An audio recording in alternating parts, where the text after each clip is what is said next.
What's going on, y'all? Welcome back to another episode of the Alex and Things podcast.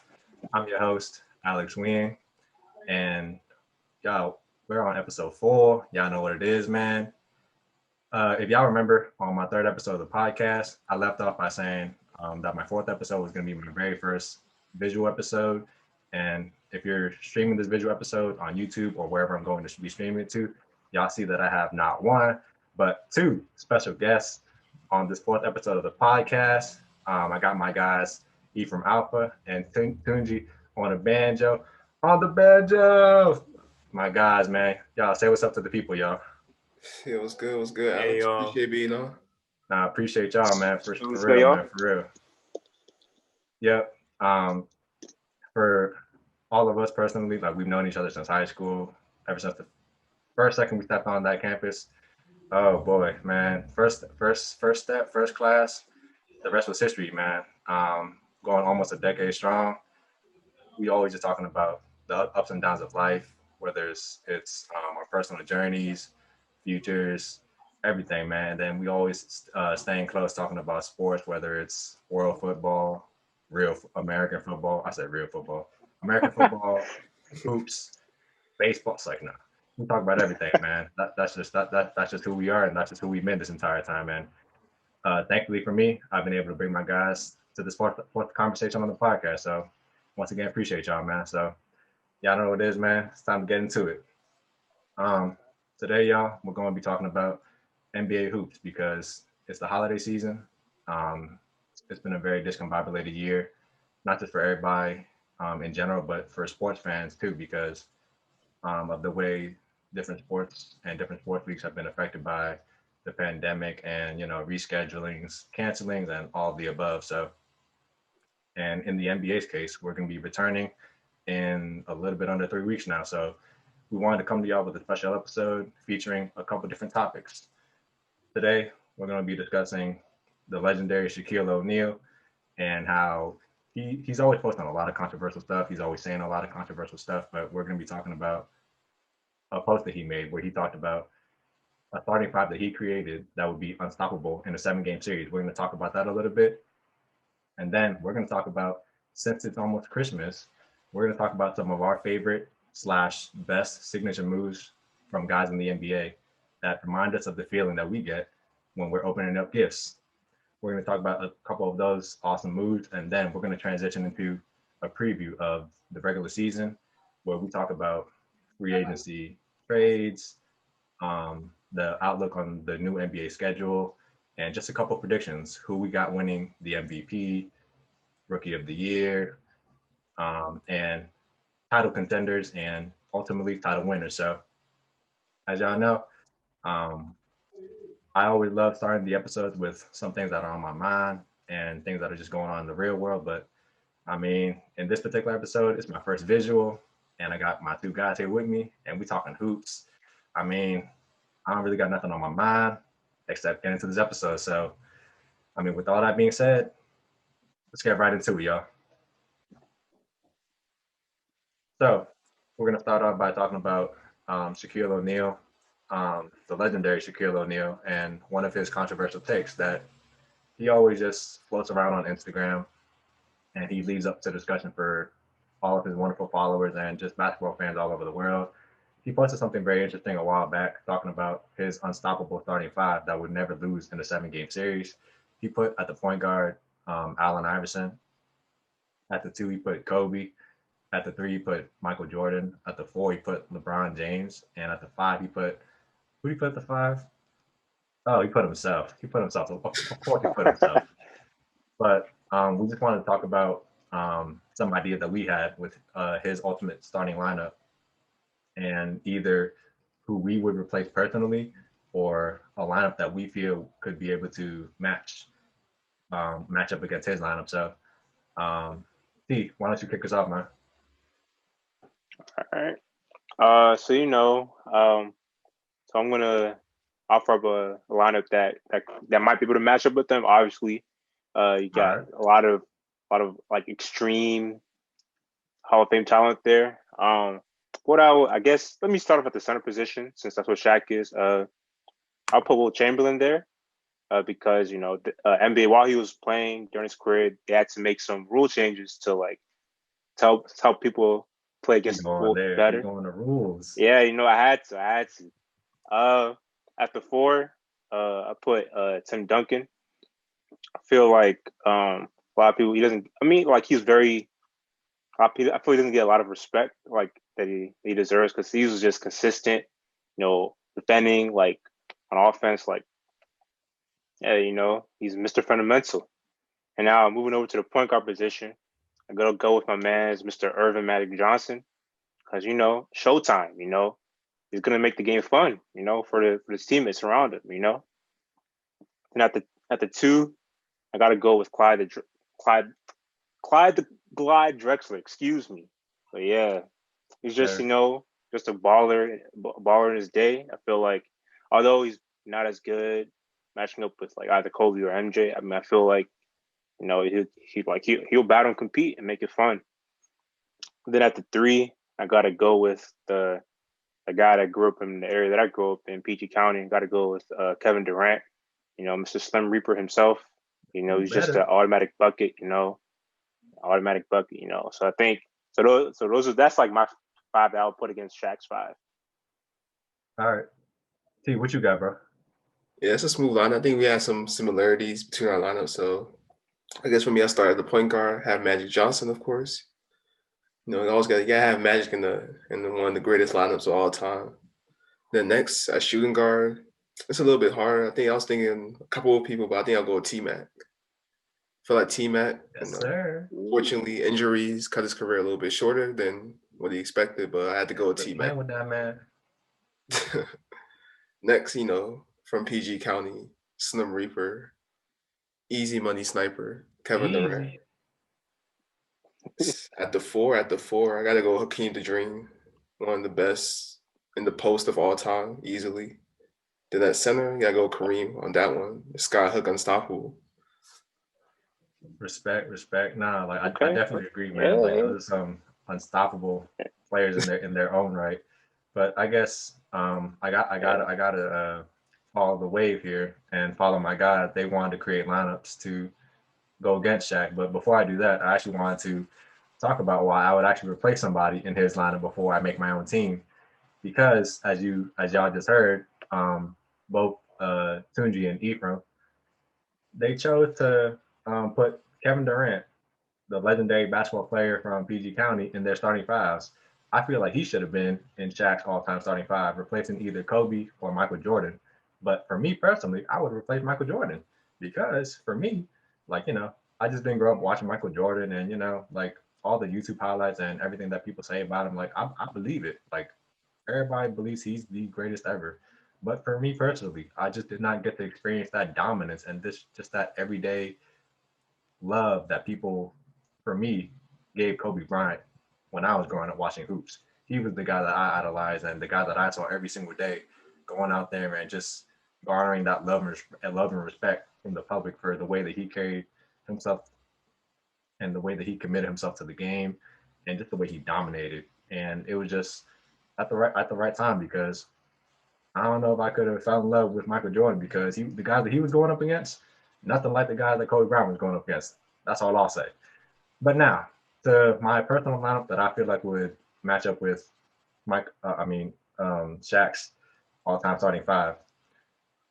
I would say you can't go wrong with Magic, but out of respect for the conversation, I'm gonna switch it up a little bit. I'm gonna go with Stephen Curry just because the way that he changed the game.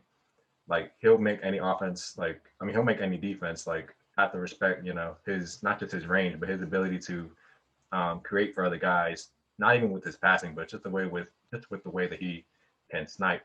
So you got to put Steph up there, and even a guy like I got to shout out this other guy too, but got to go with Dame Lillard. You couldn't go wrong with Damian Lillard as well because the way that he just casually just walks past half court and he decides he's gonna demoralize you. It's just disrespectful and it's a joy to watch. So you can't go wrong with either one of those guys. But I'm gonna put Stephen Curry just because he was the guy that really got people falling in love with the 3-point shot. At the 2, uh, my guy Ephraim, he said it before during one of our old conversations. Like those are the two best shooting guards in the game ever. Can't go wrong with either one of them. But Shaq took them both. So I had to think real hard, and luckily Tunji said Tracy McGrady because I was probably gonna put him here, but I gotta go with D Wade, man. Like if you're not gonna have number one or number two, gotta have number three. And I mean, Flash, it was always mano y mano when he went up against Kobe Bryant. So y'all remember the game winner that he hit? I mean, the game winner. I mean, not the game winner, the matchups that him and Kobe Bryant would have back growing up in the early 2000s. Those were always a joy to watch, man. So got to go with D Wade at the three. Since Kevin Durant was not in this man's lineup, obviously I'm gonna put him in there, of course. Yeah. And at the four, I got to go with Tim Duncan because he was just not only a mismatch, but he was just a silent killer. Like you just want a guy that plays basketball and he's good at it. You got to go with Tim Duncan. He couldn't do nothing wrong. He could play offense. He was a good player to his coaches, or his coach is on the Spurs. He never left the Spurs. You knew he was going to be there. Just solid all around. And at the five, there's just so many. It's crazy because the center has so many historically great players, back from like the 40s, 50s, 60s, all the way up until our time here what are we in now? 2020. You can't go wrong with a lot of centers, but I guess for me personally, I'd probably go with Mr.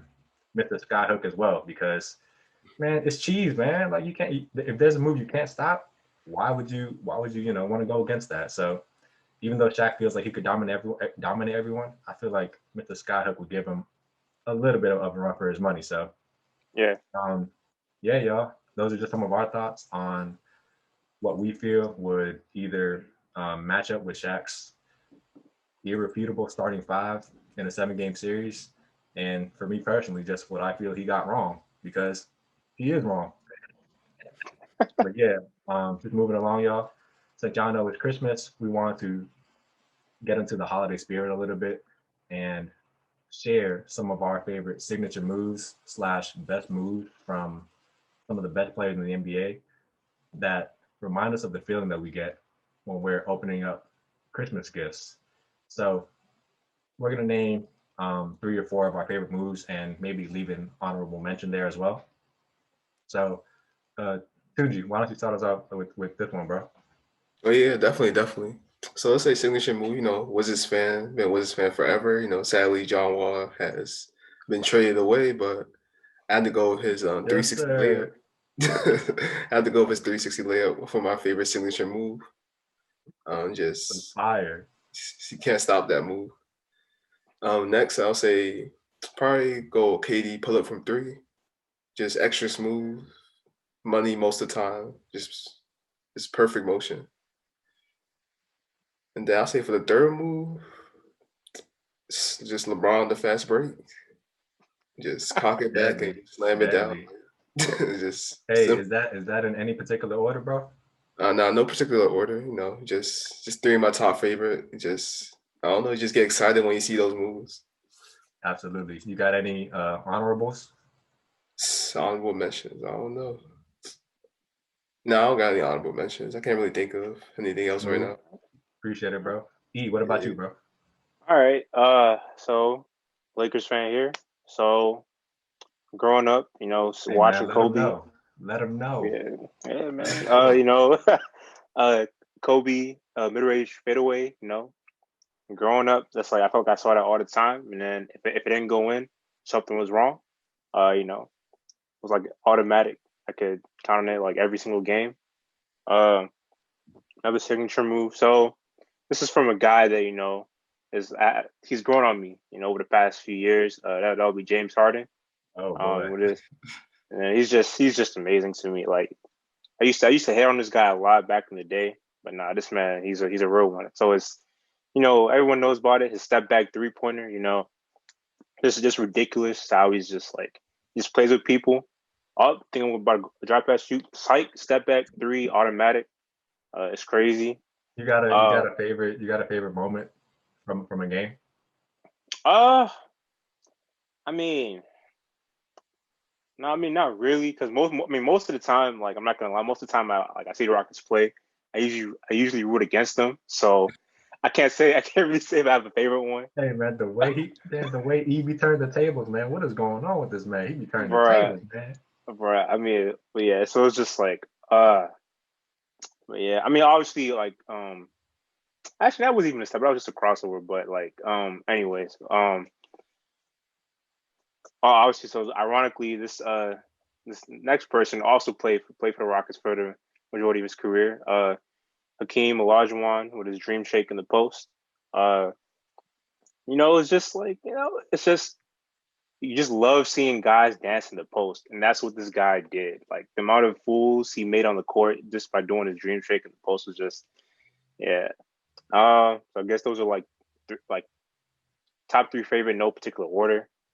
Um, Yes, sir. I mean, and then honorable mention. I mean, well, Steph Curry off the ball, moving around. You know, Okay. Steph Curry half court shots. Uh, Steph Curry shooting the three and turning around. That's just yeah, just I know that's more than one signature move, but I just had to put all of them there I was about because to that say it, you named his entire Signature bag, collection. man. yeah, it's just yeah. Got the But whole I guess yeah, I guess those are like favorites. Some of my favorite signature moves from NBA No, for players. sure, for sure, Yeah, for sure. Man, no, those are all hella respectable and yeah, honestly legendary signature moves. Like Hakeem, like yeah, I remember when I was growing up in this past decade, the 2010s decade, I just saw a lot of guys that either talked about how Hakeem like inspired their footwork, yeah, and or I saw videos of like Hakeem actually training some guys, Mhm. and just like you said, he growing up as a Kobe fan myself too.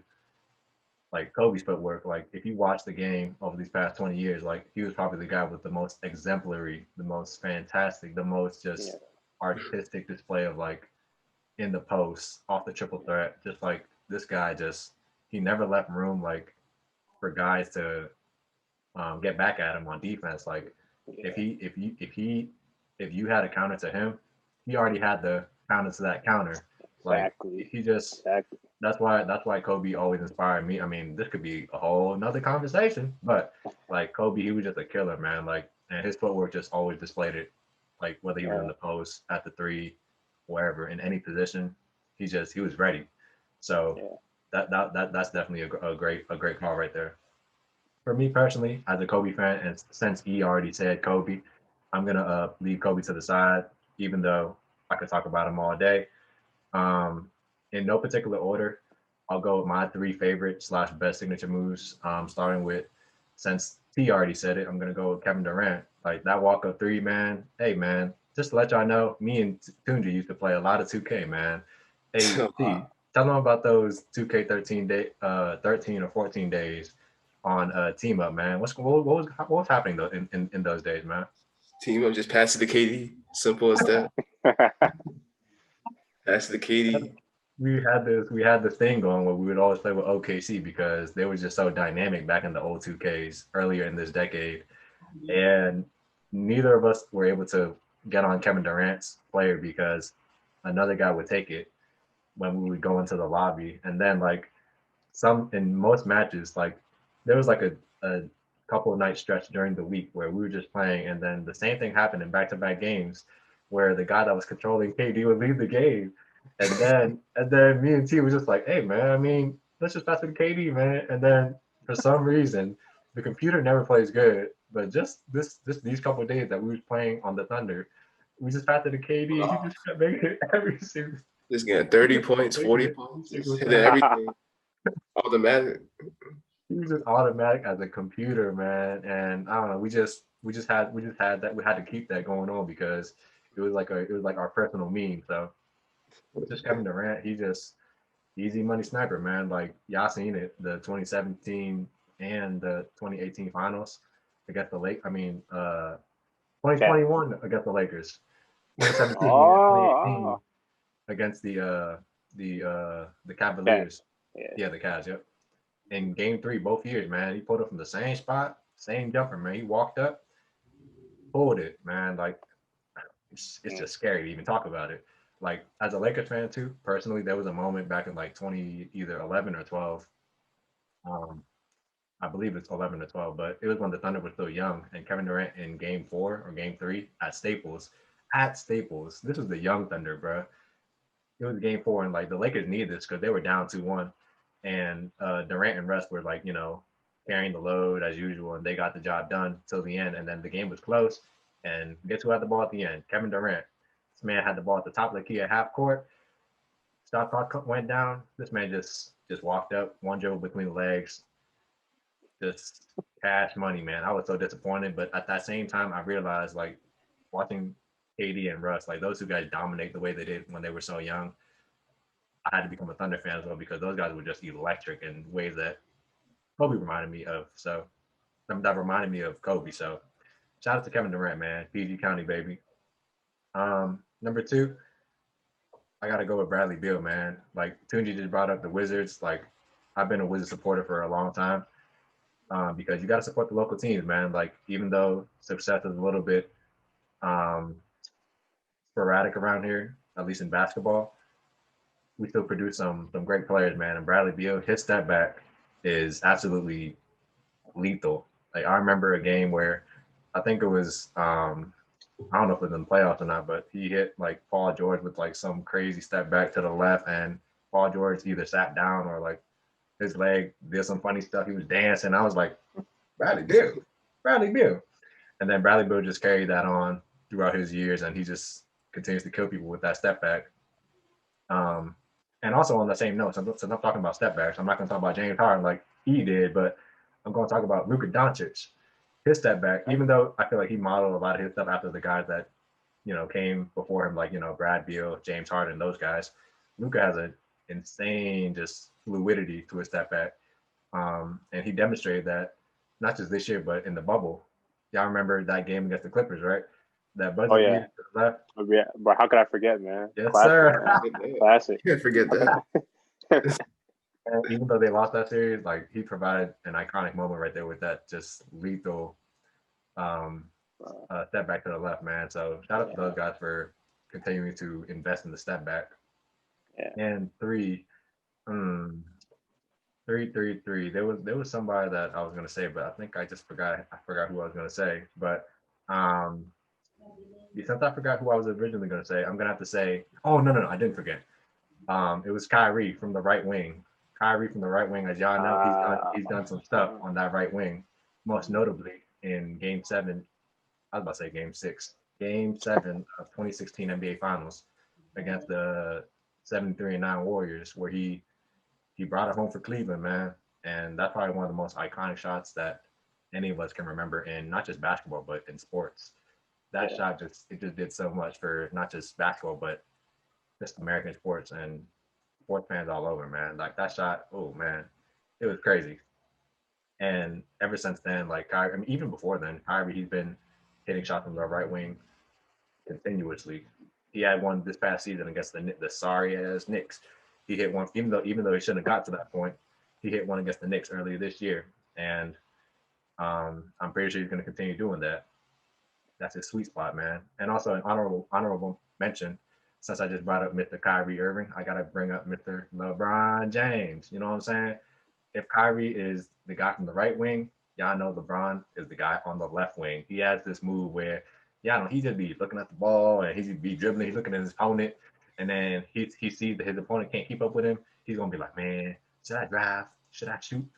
And then he just does his little one dribble to the floor, look at the floor, step to the left, and then pull that joint. And it's actually so clean. Like, I don't know when he started doing this move. I think it was like 2017, like after Kyrie got traded or something like that. He just started destroying people with that move. And I was like, I actually fell in love with that move because LeBron hasn't always been the most fundamentally sound of players when it comes to his ability to score and stuff. But like the things he was doing, man, especially after that, developing that move, I was like, okay, I can get with this. Like, because as a Kobe fan, I love seeing Kobe in the pose, doing all these different things with his feet, head faking, like, Dwayne Wade, and, dribble drive, and, like just going around guys and just doing all these different things that just made you fall in love with the way that he created shots.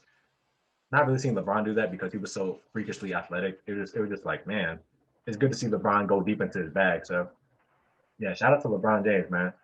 And yeah, those were some of our favorite slash best signature moves from guys in the NBA that make us feel like we're opening Christmas gifts while we're watching them complete these moves. So let us know what favorite moves y'all have from guys in the NBA and why they make y'all feel that way, because we know there's so many guys that we didn't mention that have like insane moves that we didn't bring up. But yeah, we would love for y'all to share that with us if y'all have any extras that we may not have mentioned in this conversation. But yeah, moving right along. Last but not least, we really wanted to dive into, as y'all know, the season is starting up soon. We really wanted to dive into um, a regular season preview. We're going to be talking about free agency, trades, how they're going to reshape the league, how the outlook is on the new schedule, and how the setup is going to really be interesting to pay attention to. And we're going to get into a little bit of predictions, like I mentioned before. We're going to talk about title contenders, ultimately who's going to win the title, and also who's going to win the MVP or who look like they could win MVP this year, and also Rookie of the Year. And then we'll leave it at that for this particular episode. So yeah, how about you start us off with any of your thoughts on this crazy, crazy 2020, 2021 free agency and trade drama, man? Like any thoughts you have, man? Let it fly. Okay. So I mean, let me start off with the Lakers. I mean, I was pretty impressed with what the Lakers were able to do. First off, the trade to get Dennis Schroeder, that was when I first saw that, I was like, "Oh my god, this is about to be tough. Like this is just crazy." Like back then, and I felt like Lakers didn't really give up too much to get Dennis Schroeder, in my personal It's opinion. funny because I was just about to ask you, Like, like, did you yeah, know at first? Did you know at first who the Lakers gave up at first? yeah. So I mean, I remember seeing like Danny Green, whatever, yeah, Danny Green. Then I saw okay, they added like the first round draft pick. And I'm like, bro, that's like pick what 28 or something. I'm like, oh shoot, that's great. I'll take this, man. All right. I thought it was great. Then on top of that, the fact that we were able to sign Montrezl Harrell.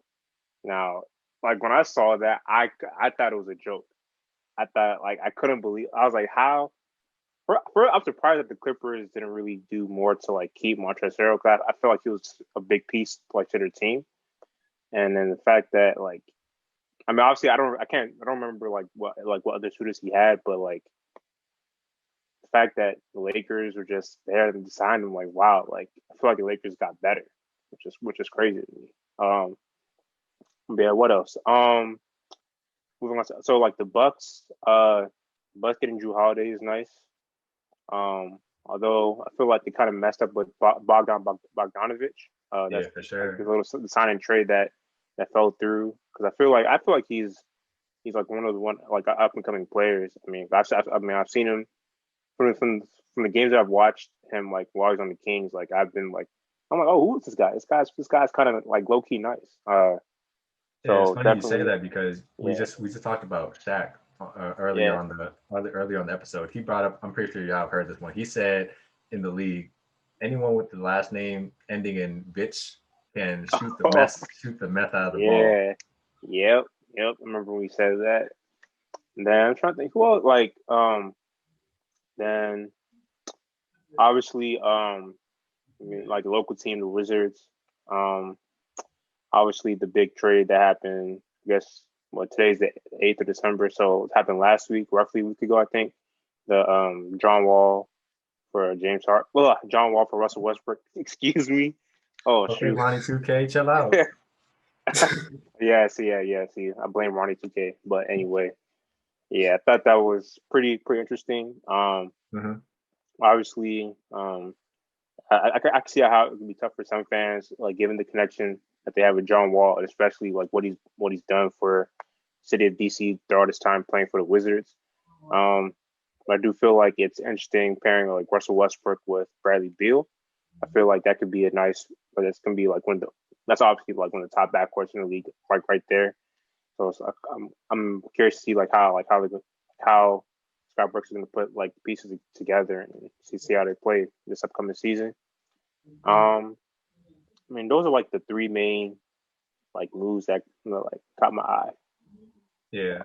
No, definitely. I couldn't agree more, man. Like those are some of the top storylines because some of those teams are not just contending teams, but some of those guys are like superstar players. So I couldn't agree more. I'm also looking forward to seeing how all those guys fit into their new destination and how they adapt for not just the sake of the teams, but also for the stars on those teams. Like you mentioned, the Bucks. Is Drew Holiday going to be enough to keep Giannis there in Milwaukee? And are John Wall and Russell Westbrook going to be able to do enough to solidify James Harden and Bradley Beal's position in Houston and Washington, D.C.? So definitely looking forward to seeing how those storylines develop as well. But T, anything else you want to add to anything E just mentioned or more? Yeah, definitely. I say like Chris Paul moves to the Suns. That's definitely underrated. Yeah, definitely a big move for the Suns. Now I think Suns are going to be a playoff team, probably 6-7 seed easily. So it'll definitely going to be exciting watching that young Chris Paul. You said easily. Okay. Easily, bro. You heard that? I think Chris Paul makes that difference for a young team. We saw what he did with OKC, where no one had to make it the playoffs at all. So that's true. He's still the point guard at the end of the day. Oh yes, sir. Yes, sir. Of course, sadly, Warriors. Klay Thompson is sadly out for the year, so I'm glad to see that they picked up Kelly Oubre, and I think Kelly Oubre will be able to do good for them too as well. So that's a good fan. You're glad. I know you're glad. I'm always cheering for everyone that was formerly a Wizard. So I'm happy for anyone that gets success outside of DC. Even though I would love everyone to be bring a championship to DC or something, but it's all good. Yes, sir. And then, of course, hometown team, Russell Westbrook. I feel like, he's been practicing lately with the Wizards. Everything's been looking smooth. So I'm looking excited. Say that again, but he's actually been practicing. He's actually been there at practice. Correct. Oh, the shade. Oh, my God. But I feel like Westbrook mentality is going to be very, very great for the Wizards. Definitely. And I feel like him and Bradley Beal will be able to mesh well and then hopefully, make a deep playoff run in the East. Because I feel like the East, even though there's a Nets, the Bucks, Raptors, Celtics. I feel like the Wizards could compete against all those teams. Definitely. Like the Wizards, when they had John Wall and Bradley Beal, like they were easily top 4, if not top 5, and they were going to be a problem. Like they should have been in the conference finals that year. They lost to the Celtics in 7. Yeah. They should have been in the conference finals, but I mean, we'll just leave it at that. Bro, I mean, Kelly Olynyk has something to say about that, which is ridiculous, but hey, it's crazy. Hey man, he just decided to turn up and be the big O for one game, so it is what it is. All it takes. But also, do y'all remember the year where I think it was the year the Cavs might have won the title? Like the Wizards, they were in the playoffs that year, and they were on the other side of the bracket. They were not on the Cavs side of the bracket, but they lost in the second round, and they should have been in the conference. Was that the same year? I think that was the same year. That was the same one. Yeah, we lost to the Celtics. Man, it was crazy because that was like the closest ever. Yeah, because the Wizards, I remember in that season, they actually like dismantled the Cavs because like that Cavs team, they were a bunch of like veterans and guys that were like load managing and stuff like that. And when the Wizards like played them, I think they beat them like either once or twice. But like the one time that they did play them, I mean the one time where they beat them, I believe, at least in one game, they like blew the brakes off of them. And I was like, John Wall shooting threes, Bradley Beal shooting threes, and these guys just like their role players are stepping up like against like LeBron and them. And I think I say that because I think they just played them very good like the entire season. And it was unfortunate because I think they would have like given the Cavs a very good series because I'm pretty sure when they played the Celtics that year in the conference finals, I don't think it was that good of a series if I remember correctly. That was the series where they got blown out like each game type stuff. But I don't know. I feel like the Wizards they would have given the people, all of us, show. Yeah. I mean, I remember Bradley Beal saying that, like if we had played the Cavs, like they wouldn't have been in the finals. I remember him saying that after, because like the Cavs, they didn't want to see. I'm pretty sure the Cavs did not want to see the Wizards because that was the year that Isaiah Thomas, he was still on the Wizards. I mean, the Celtics. the Celtics. Yeah, 2017. Yeah. He was on number And 2 MVP voting, I think. yeah, number 2, number 3, something like Was it that. number Like, 2? he was just crazy. No, I don't Really? think He it was was number that two. high? He was I top don't think it 3 was number 2. MVP voting that year. I think it Oh, was I like thought, number 3. I thought he was like 5. I thought he was like 5. Oh, Yeah, I think it was damn. like 3 or 4, something like Maybe I'm that. slicing it a little bit. Yeah. Yeah, nah, like, and like that was the year where they had like the Cavs, like in game 2 they had like 80 points at halftime, and the Celtics had like 30 points at halftime. Y'all remember that game? And Dang. that was the series where like LeBron was on the fast break, and then IT tried to foul him, and then people made the meme out of that, like his little like hugging LeBron or something like that. That was the series, I think. It was just lopsided from the very beginning, man. So damn, that's it, man. I don't remember it, bro. It was that bad.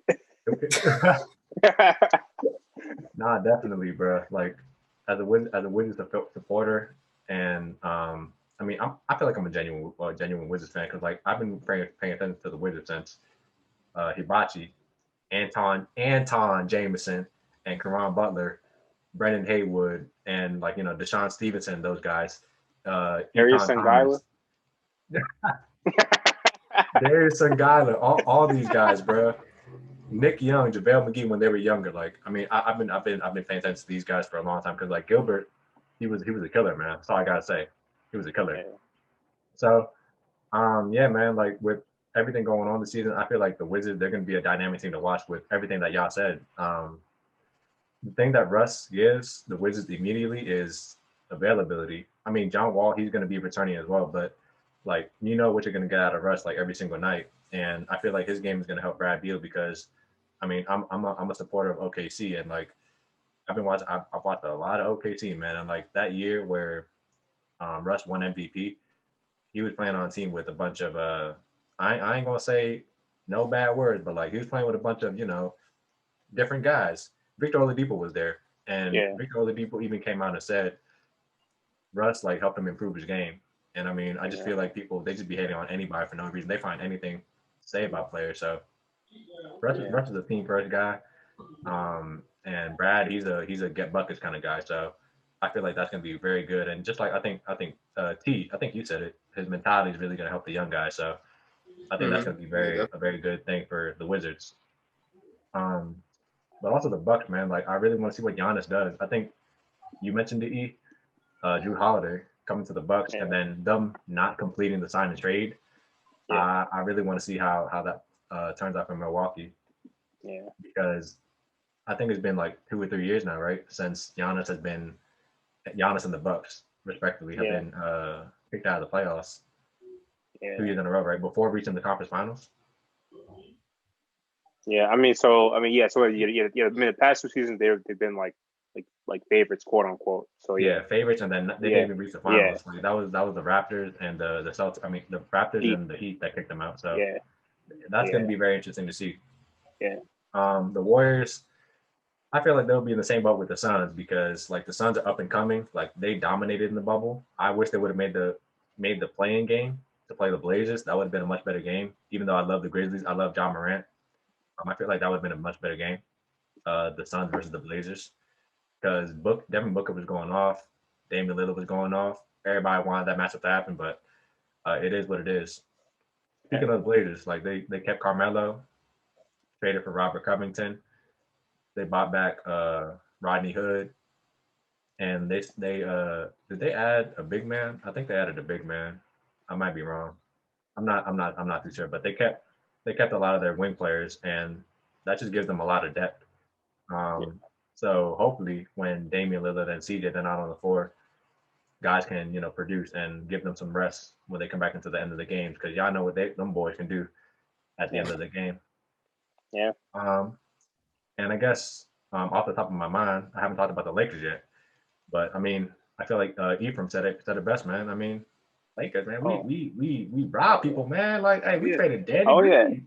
Yeah. I also forgot to mention about Marcus Gasol. Like, I was gonna mention that too, man. Like, bro, the Lakers, like, not only did we rob people, but like I feel like we're just picking things just from the air, man. Like, I mean, what's going on? The Lakers, like, people are just gonna say, oh man, the Lakers, they're just gonna get lucky, man. I mean, hey, look what we did in free agency. We basically told people we're gonna repeat if y'all don't pick these players up. Because like LeBron, man, he really is a leader, man. Like he really knows how to gather the troops and just bring guys together to play their best basketball, as evident from like, the playoff run.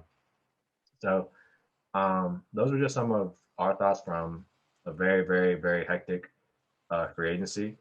But yeah, just really quickly, let's get into a little bit of predictions. Personally, I'm not the best, nor do I fully enjoy predictions because they're so easily influenced by like injuries, unknown events, and just so many variables. But I guess that's where the fun comes in because you just never know with the world of sports. So I guess we'll start off with before we get to the title contenders and title um, uh, the teams that can actually win the title. We'll talk about who we think is going to win MVP and Rookie of the Year. T, why don't you start us out, bro? Who do you think is going to contend for? Let's start with Rookie of the Year. Rookie of the Year.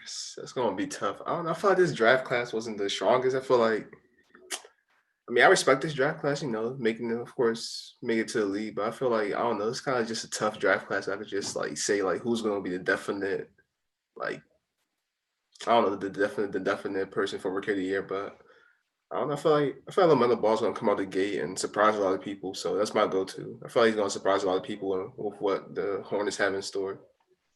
And I feel like him having Gordon Hayward is going to be a good compliment for his game too. So I think LaMelo Ball. Nah, for sure. Like I was that's actually a very good point because outside of that team, I don't know if any other top draft pick has like I don't want to say Gordon Hayward's like a star or a superstar or anything, but Anthony Edwards, he also has D'Angelo Russell and Carl Towns on his team. So he's gonna have a lot of like support even though he's kind of like the supporting cast to those guys, like he's gonna have like for himself, he's gonna have those guys help him out as well. Yeah. Yeah. And then I guess for MVP, I guess MVP is gonna be it's also gonna be interesting, but I could just name the top guys, James Harden, Giannis, KD, LeBron, like I'm just gonna leave it at that. Those are my top four.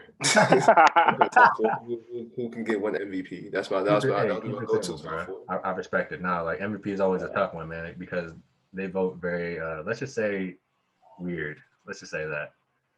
You voting weird sometimes. All right, E, what do you think about Rookie of the Year and then MVP? All right, so like Tunji said, Rookie Year is gonna be tough. So I was thinking about LaMelo Ball, but my my one hesitancy about LaMelo Ball is that let's say if he struggles a little bit, the me's gonna be all over him, and that's probably gonna hurt his Rookie of the Year campaign. Hopefully that doesn't happen. Although I think he's probably the favorite to win Rookie of the Year in my opinion. But if I were to, but I'm gonna make the pick of James Wiseman.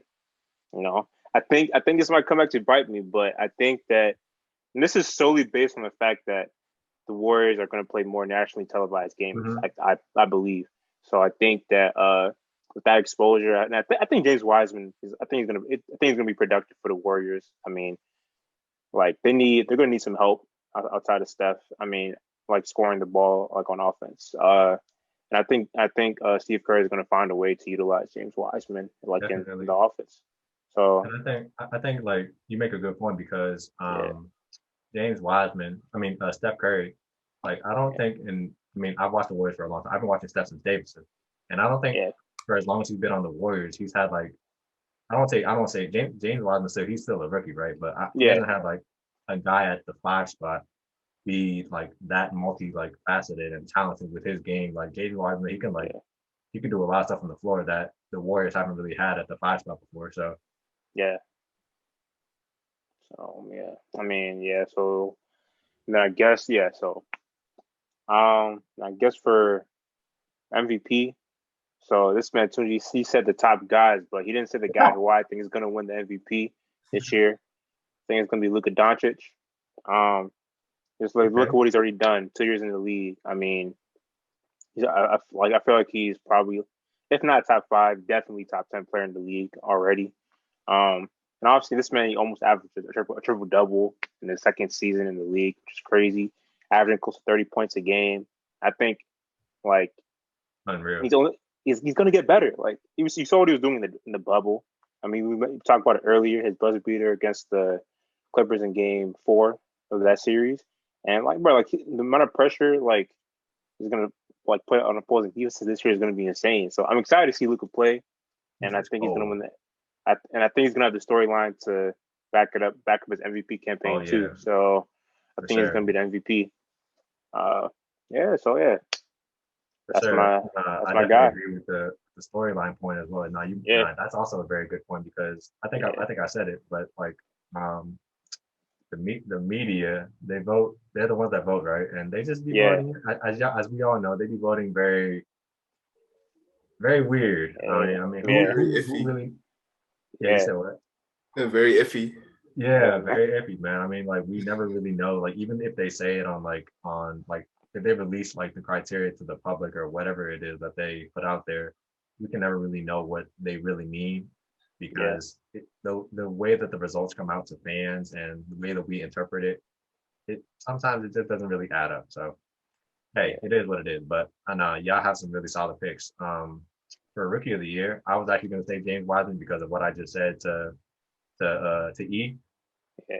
Because Steph Curry, he's never had a guy at the 5 that's been like that multifaceted, been able to not just run the floor, but play down low, step away from the basket.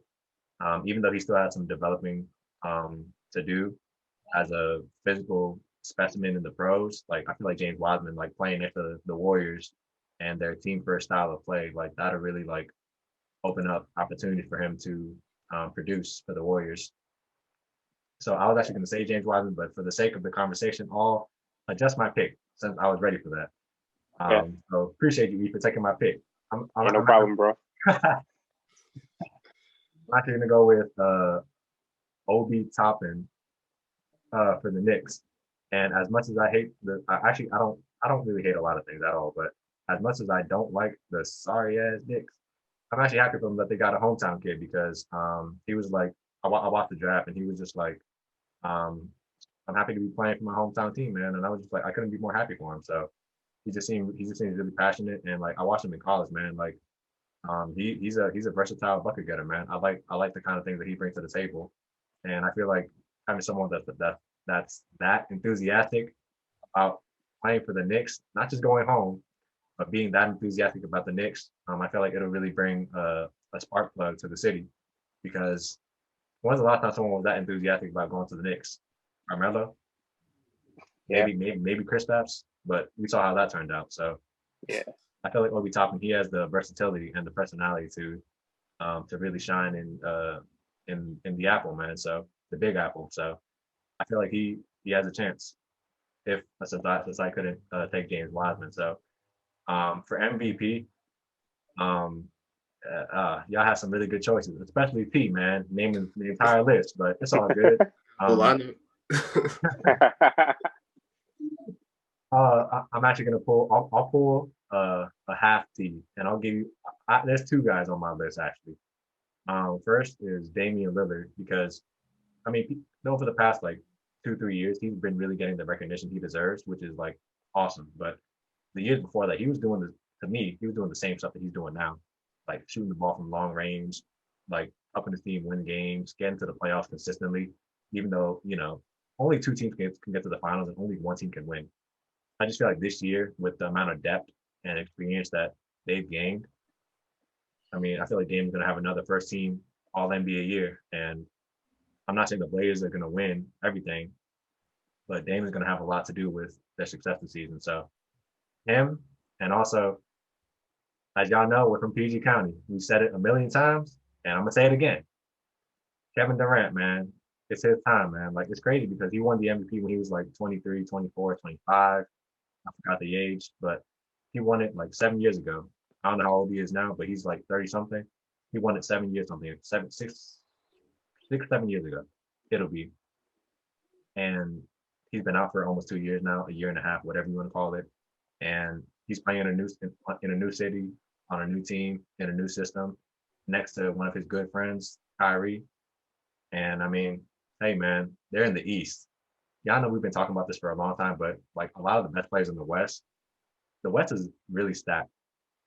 But imagine these guys going East. I don't want to say they're going to dominate outright, but it's the East, man. It's not as heavyweight as it is in the West. So, like, same thing that we talked about with Russ and them. Like, Russ is gonna have a field day, man. I feel like the same thing is gonna be happening with Kevin Durant. Like, more matchups against the Eastern Conference teams. Come on, man, quit playing. And like with him and Kyrie on the team, they're instantly contenders. And I feel like either one of them honestly could go for MVP. But I mean, everybody knows, man. Kevin Durant, he's been out for so long that it's his time to remind the league what's going on with Easy Money Sniper. So I got KD and Dame Lillard for MVP, either or. But yeah, y'all. Also, as y'all know, this year's been affected by the pandemic and everything. So we're talking about the start of basketball before Christmas. So that's very unusual. But we just wanted to share a couple of our thoughts really quickly about how the NBA releasing only half their schedule and their plans to release the rest of the schedule later on, how that will affect the outlook on the season. So I guess I'll start this off real quick. It's actually very I think meaningful and I guess resourceful for the league to I guess like backlog a lot of the games because they're just being prepared, unlike most other sports leagues, for any sports fan that has been paying attention, um, in order to not just protect their players but to protect their business. Even though like I mean, it's hard to separate business from like personal like preference and endeavors. But in the case of the NBA, they've been doing a really good job of that. Like we can go back to the bubble and talk about that with how they recorded zero COVID cases and everything.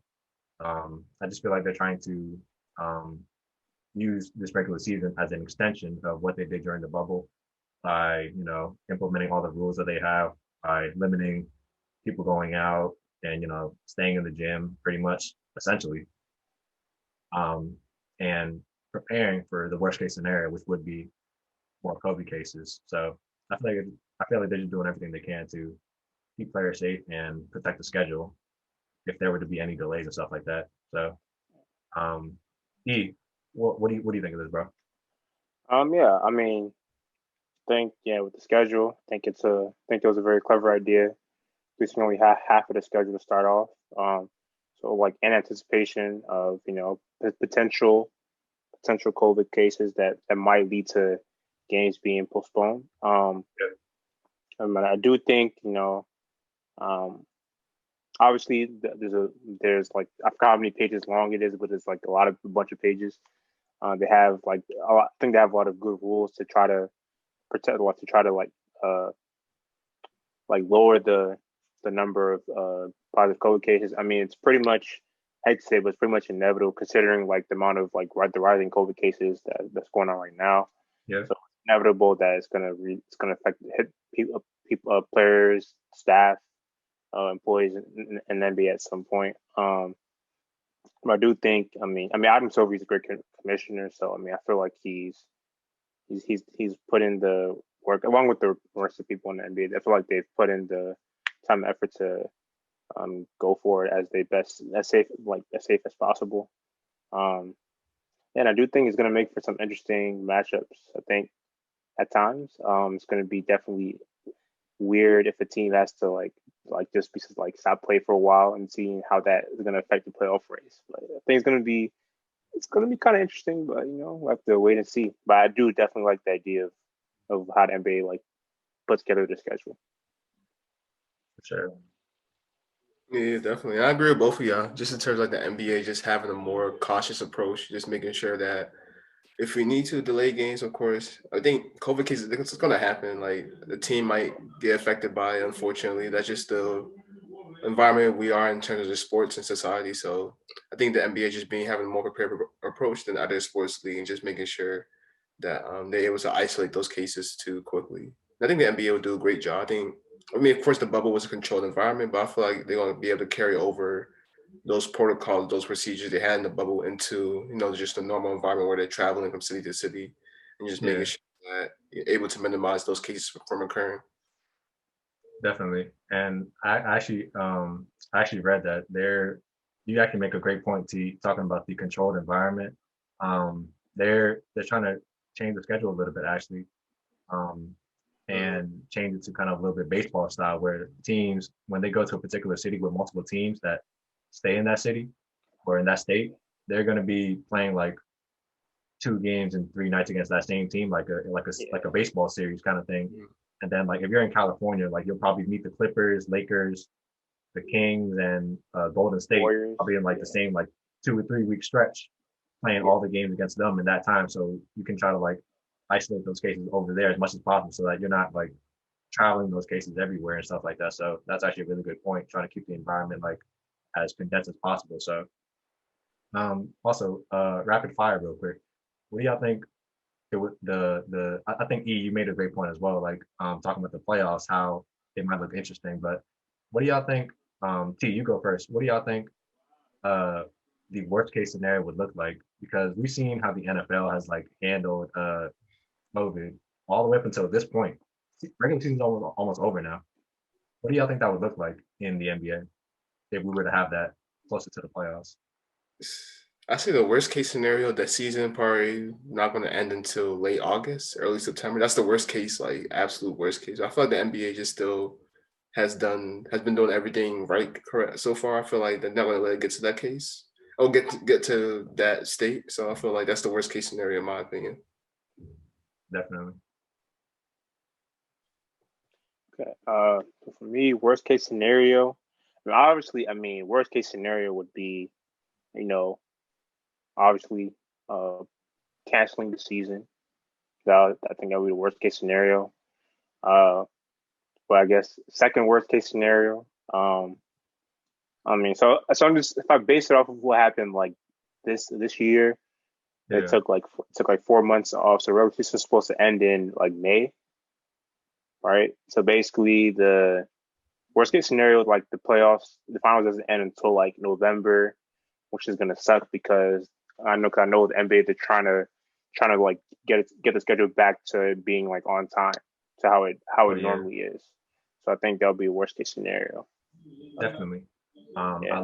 I love both of the perspectives y'all provided. Yeah. I'm honestly right there with both of y'all. Like it could be as bad as canceling the season, or it could be as bad but as good as the bubble was, and we'll just have to continue to run it back on a fairly uneven schedule where he just mentioned it. They're trying to get back to regular schedule programming, but it's looking a little bit bleak right now because the pandemic is it's very crazy right now. But like all of us mentioned, the NBA is doing a great job in trying to control it. So yeah, y'all.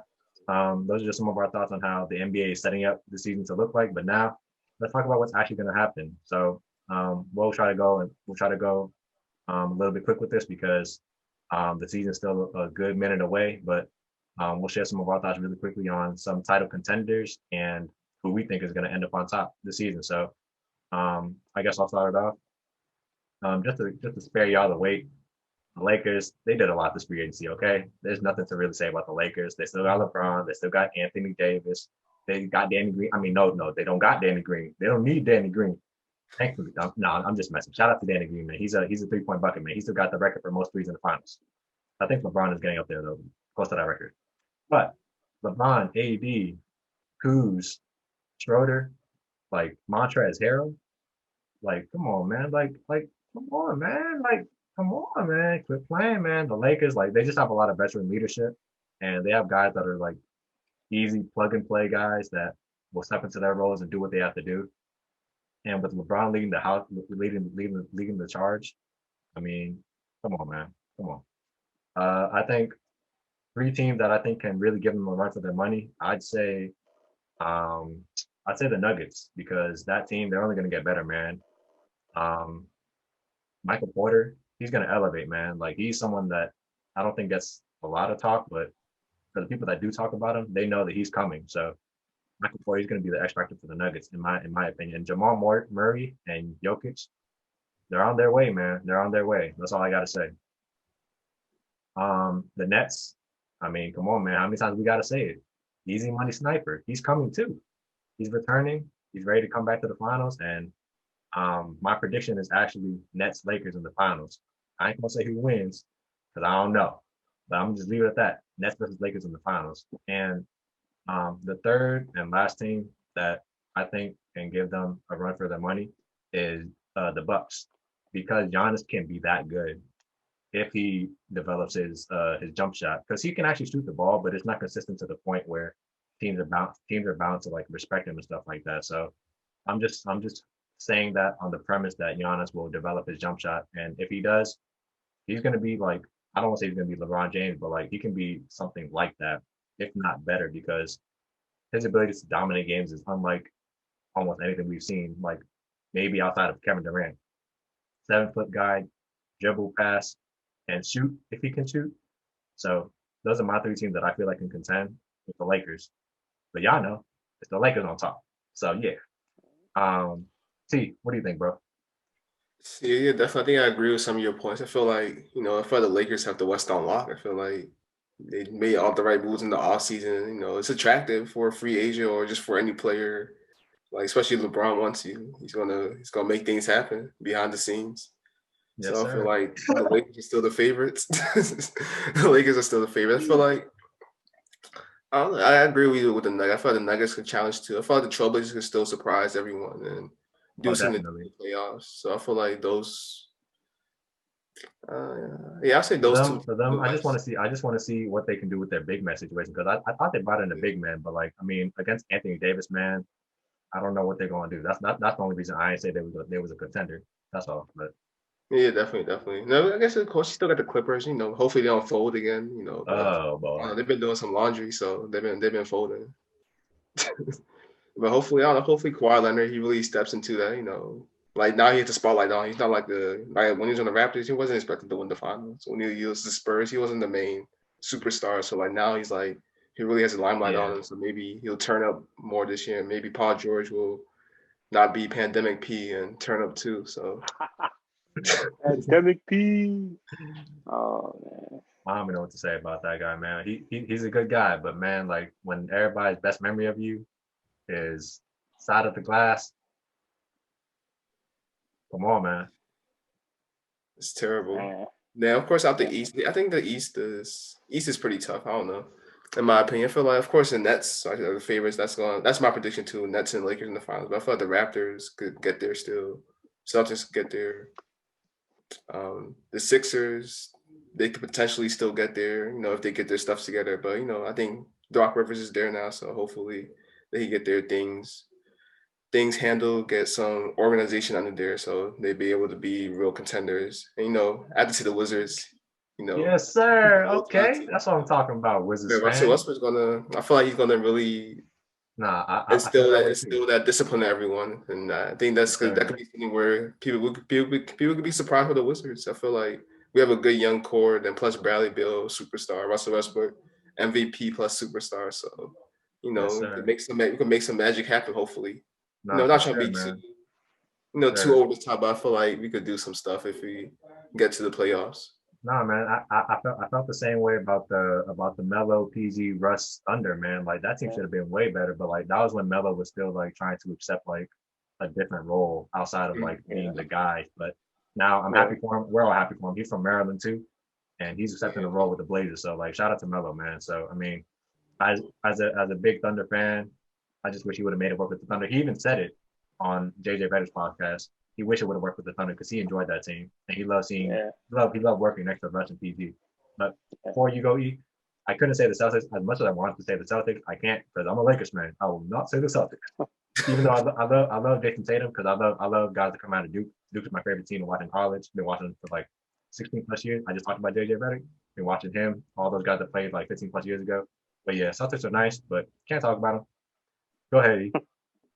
All right. So I mean, I'll just quickly go through this. Obviously, I mean, some contenders that have, I mean, Lakers, um, Clippers, Rockets, Nuggets, Nets, Bucks, Celtics, and um, Definitely. yeah. Oh, Raptors. I can't forget about the Raptors, but can't. But yeah, I mean, obviously, um, in terms of like, I do believe that the Lakers will win the championship this year, and they're going to go back to back, and they will overtake the Celtics in terms of Say most, that again. and Say that again, man. they will overtake the Boston Celtics for most NBA titles in NBA history. But so in terms of who I think the Lakers will face in the East, you guys say the Nets. I'm gonna go with the Bucks. Because I mean, like Alex said, Giannis could be that good, and I think Drew Holiday is not gonna choke like Eric Bledsoe does. And sometimes, I mean, I don't mean to bash Eric Bledsoe, but I mean, he sometimes just sometimes cause some problems. I think that Drew Holiday is an upgrade over Eric Bledsoe. I think the Bucks can get it done. I mean, like Michael Jordan once said, sometimes you gotta fail to succeed. I mean, they failed, especially this like in the bubble, they failed. I think they'll turn it around and make it to the finals this year. But I do think the Lakers will win that series though. Just too much chemistry now, too much star power. Yeah, Lakers. Definitely. Yeah. Hey man, I can't wait. I can't wait to talk about the season with y'all, watch the season with y'all, and see how our predictions and takes come to life, and just honestly to see how the NBA handles the season, man. Because like we mentioned at the very top of the conversation, it's been a very different year. Let's just leave it at that. It's been a very different and difficult year. So for us to even have sports as the semi escape that it kind of is for us right now, we just have to appreciate it and take it for what it is, because there's so many things taking place right now that are affecting a whole bunch of people. But guys, especially in the NBA and the league as a whole, they're really continuing to try and do their part to try and do all the right things, all while still trying to play the game that we all love to watch and share with other people. So we just have to keep an open perspective when we're thinking about how blessed we are to have the game. So, but yeah, man. Hey, y'all, as y'all know, when we get to this point in the podcast, I always have to say, appreciate everybody that takes time to listen to the podcast, listen to the episodes, and just appreciate the conversation. So that was pretty much everything that we wanted to talk about today. We might have to check back in depending on how the season goes, and get back with y'all on how our takes turned out to be. So, man, from the bottom of my heart, man, really appreciate y'all being my first guest on the pod. Awesome conversation, y'all. Man, I'm just very grateful, man. I look forward to continuing the conversation with y'all and everybody else. Is there anything y'all want to say before we sign off on today's episode on the pod, y'all? I mean, hey, I mean, just thanks for. I'm honored to be one of the first guests on your show, man. This was fun. We enjoyed it. I mean, just had a great time. Really enjoyed it. Go Lakers. Go Lakers. All right, yeah. Yes, sir. Appreciate my time too on the podcast. First time doing a podcast, so definitely appreciate it. Sharing my input, and hopefully it's an exciting season. Yes, sir, bro. Hey, man. Definitely looking forward to the season. Can't wait to talk about it with y'all. But yeah, y'all. Y'all know what it is. Episode 4 of the Alex and Things podcast. Talking now all NBA. Talking about Shaq. Talking about the holidays, the best moves in the league, all these fun things. Hope y'all enjoyed the conversation. Let us know what some of your thoughts are on the things that we talked about today, whether it was Shaq's amazing team or not amazing team, the best moves in the league, and just the upcoming season in general. What are y'all thoughts on it, and how do y'all feel about how the pandemic is reshaping the season in a way, even though we're still going to have the season, although it's going to look a little bit different. So yeah, let us know what y'all think. Share your thoughts with us, and look forward to the next episode on the pod, man. So yeah, y'all. Till next time. Thank y'all so much again for joining the podcast today. Catch everybody next time. Much love and peace, y'all.